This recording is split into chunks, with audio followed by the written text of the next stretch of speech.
Hello everyone, welcome back to the OS World Cup 2021 for another round of 16 match. I'm Azer today. I'm joined by Monk Gatso. How's it going, man?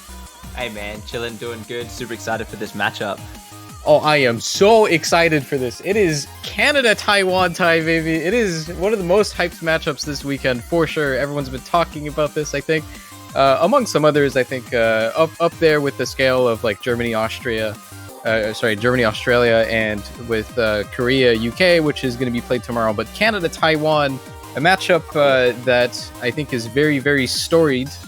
I think very, very obviously one thing to get out of the way right off the bat because it's definitely a strong talking point. Is that the last 3 times these teams faced in the World Cup resulted in tiebreakers in favor of Canada, right? So in 2015 quarters, Rucker was present for that. In 2017 groups, Rucker and Shield were present for that. And just last year in round of 16, where 6 players were present for that. So maybe setting up a bit of an expectation here.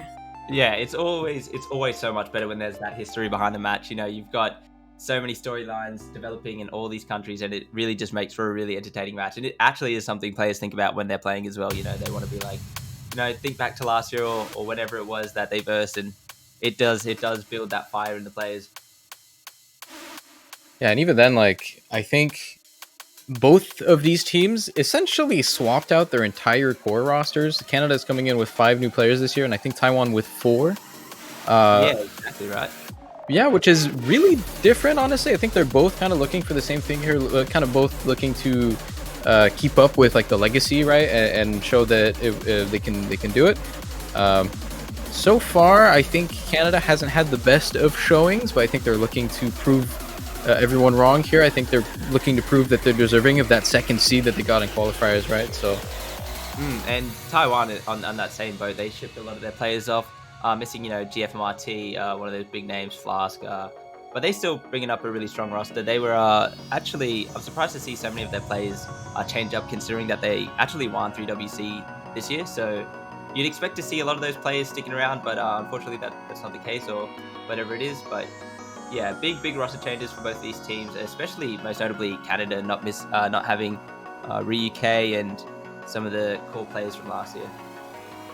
Yeah, and I think Canada, as of recent, has kind of gotten to a point where it's a little bit like the United States, where you can talk about their deep like roster pool that they have. I think Canada is kind of getting to that point where there's a lot of people that are missing, but they're still fine without those people, evidently, right? As they got second seed even, right? So, and even for Taiwan, even though they're missing like the majority of the people you would consider their best players last year, you still got Sheena, Noriko, Shield, and Dazzlewind essentially just playing every single map and doing extremely well.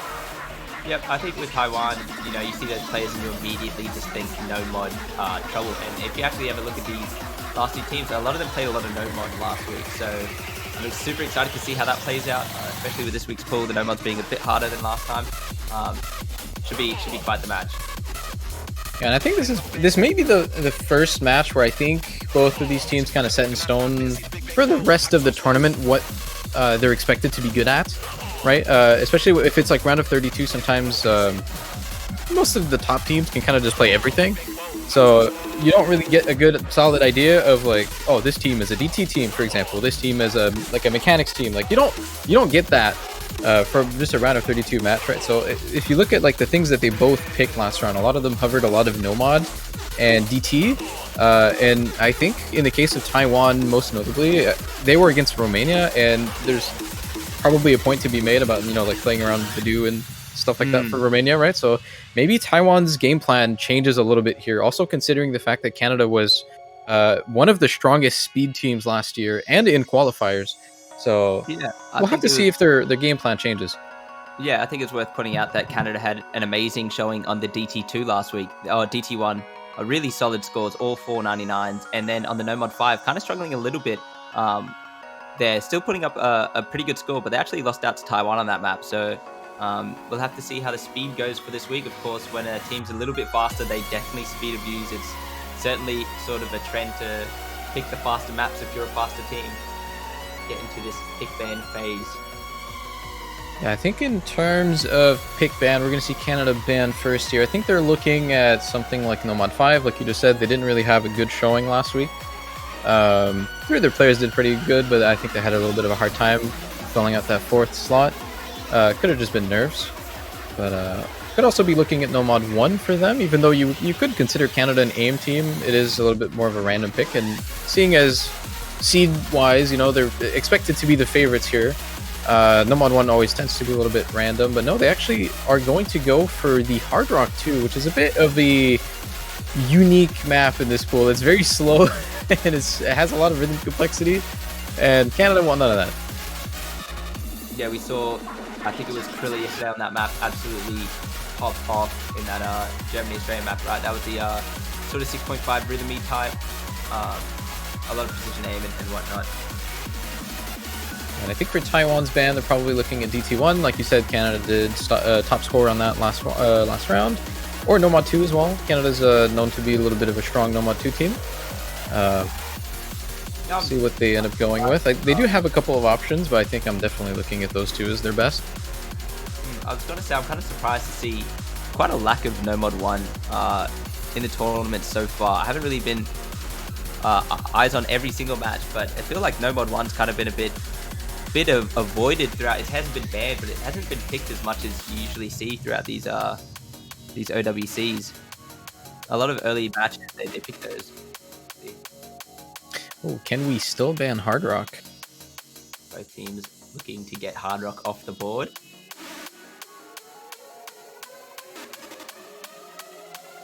Sheena's just asking that question for those unaware. Some tournaments, they don't let you completely ban out a map pool.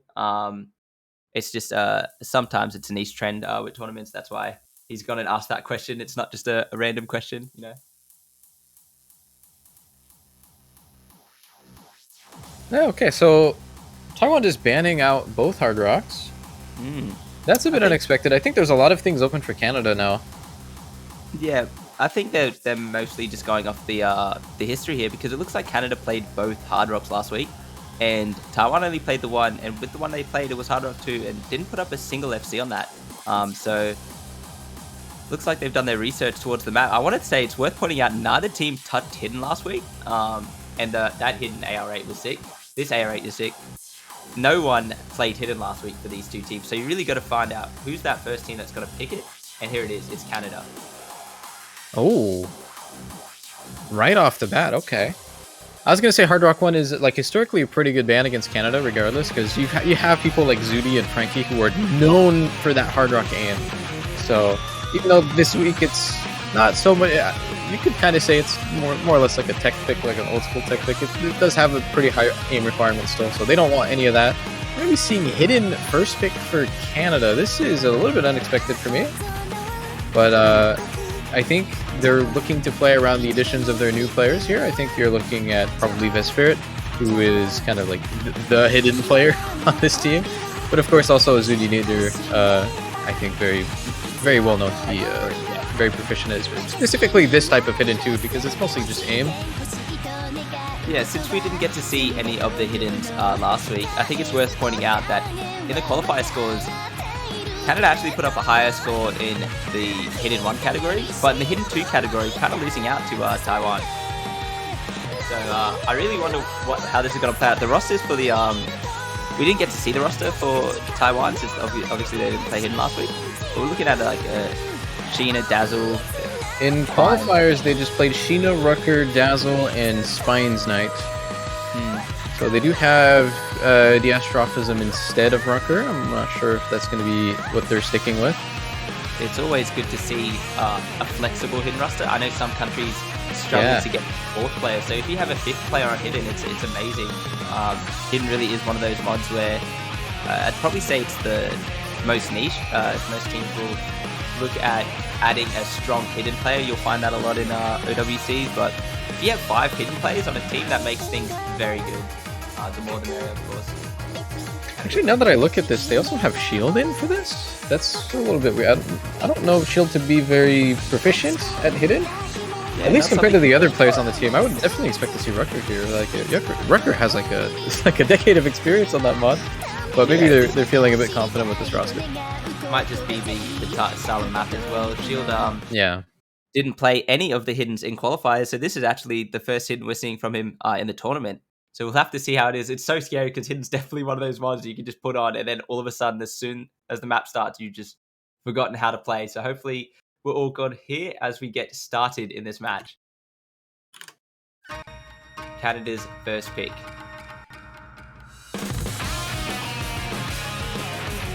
Yeah, this roster I think is pretty expected for Canadian aim, I would say. Like the Hidden 1 slot. You're probably not looking too much at Jeremy for the rest of the Hidden picks, but because this is mostly just like a density, like pattern aim pick, I think it fits him well. Right. These maps always have like a couple streams here and there to really keep you alert on that aspect as well. No players really struggling through that intro, so definitely seeing comfortable hidden players in this.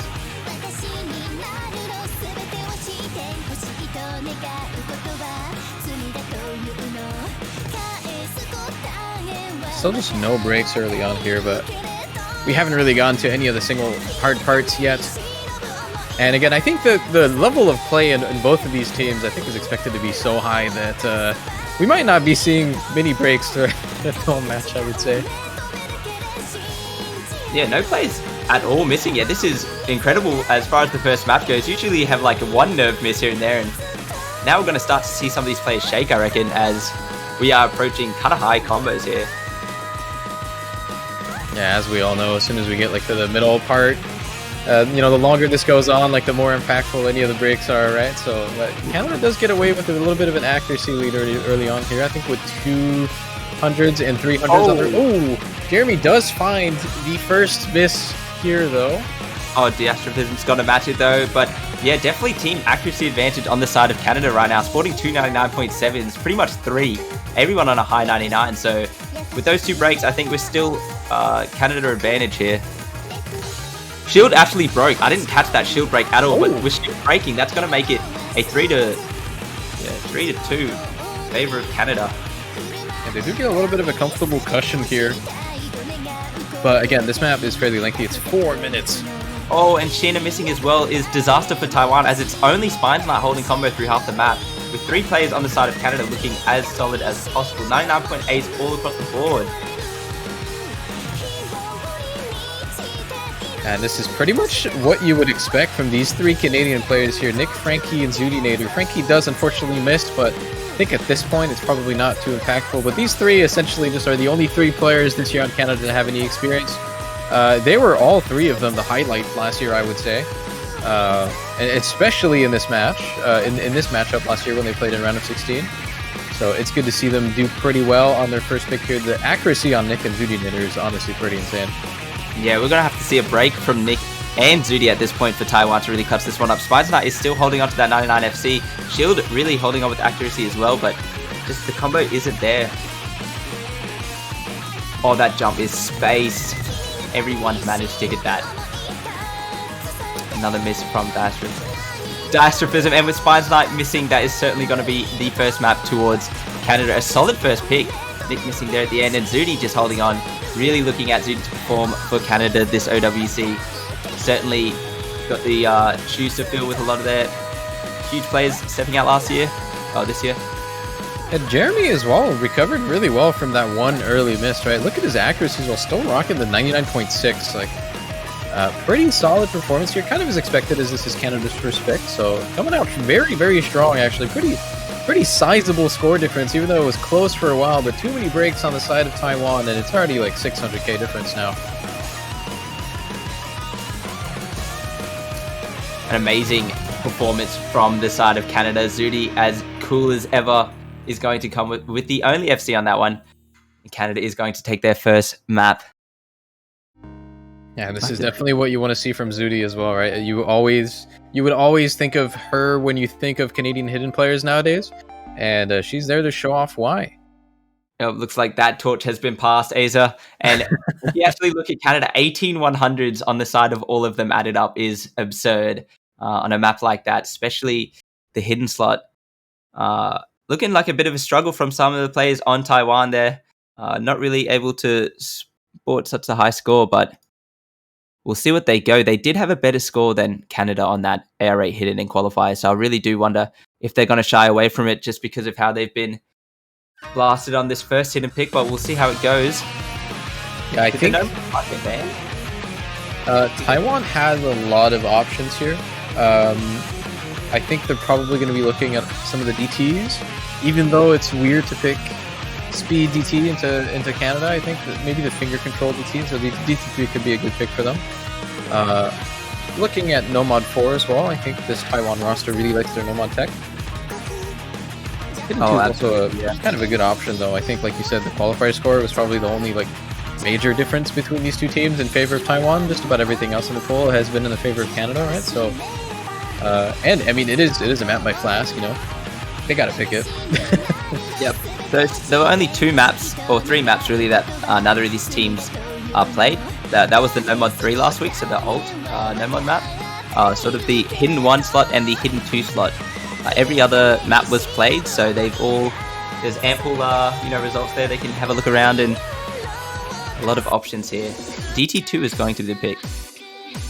Yeah, this is one of them. I think you could expect to have them. They had a pretty good showing on the DT2's last round as well. Had 2 full combos for 3.9 million scores. I think it's a bit of a question mark against Canada because Canada did not play DT2 or DT3 last round, but they did have pretty good showings on the qualifier for a couple of the DTs, and as well as DT1. We said earlier they top scored DT1, so it's not like they can't